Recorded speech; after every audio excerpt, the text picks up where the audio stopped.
Comment piloter la progression d'une équipe? Simplement en utilisant une matrice concurrentielle. Alors, ce que c'est une matrice concurrentielle, c'est simplement une feuille sur laquelle vous allez tracer deux axes. Un axe vertical, vous allez inscrire attitude plus en haut, attitude moins en bas.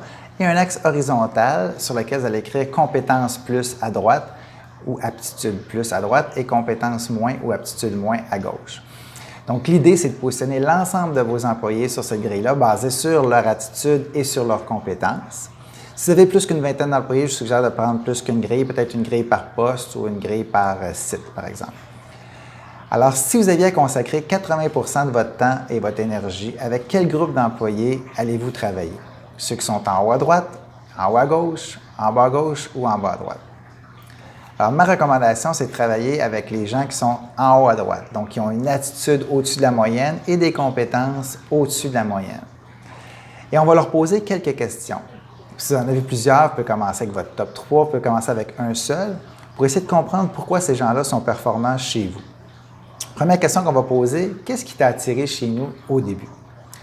Ensuite, qu'est-ce que tu penses faire mieux que la moyenne des gens? Qu'est-ce qui te rend fier de ta journée? Comment tu aimerais être reconnu?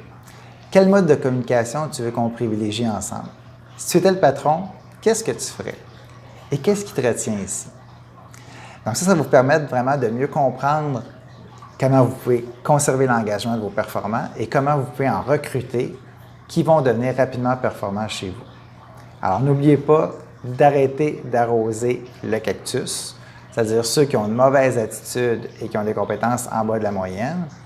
Je ne dis pas qu'on va nécessairement abandonner ces gens-là. On ne va pas non plus abandonner ceux qui ont une mauvaise attitude mais qui ont des compétences ou ceux qui n'ont pas encore les compétences et qui ont une bonne attitude. Mais ce qu'il faut que tout le monde comprenne, c'est que vos attentes, c'est que les gens se retrouvent dans le cadran supérieur droit, c'est-à-dire les gens qui ont une attitude au-dessus de la moyenne et des compétences au-dessus de la moyenne. Et finalement, pour les autres, si jamais ils ne réussissent pas à se rendre où vous voulez qu'ils se rendent, bien, il faut appliquer la philosophie Mark Twain qui est la suivante. N'essaie pas d'apprendre à chanter un cochon, tu perds ton temps et ça rend le cochon fou.